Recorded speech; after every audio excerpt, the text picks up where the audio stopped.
Ito yung garden tomb kung saan nilibing si Jesus Christ sa pinako. Kung saan pinako sa krus. Dito. Ito yon. Yala, pasok tayo. Mabilisan lang. So ano pa lang pala, no? Wala pang sleep. Sarado pa to. Sarado pa.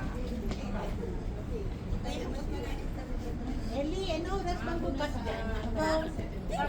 Ay, sige.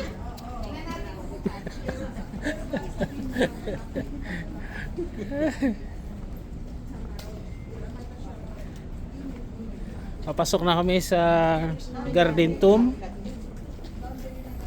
Alam mo, sa akin yung pataas na ganyan. Yan. Garden tomb.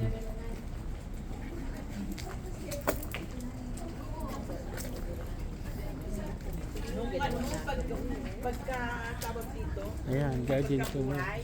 Easter Sunday pa meron dyan worship madaling araw.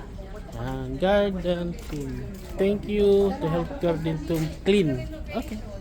Renovation? Dito lang ang Saklap naman. Sige, mag-picture na lang tayo siguro dito. Oh, bayot.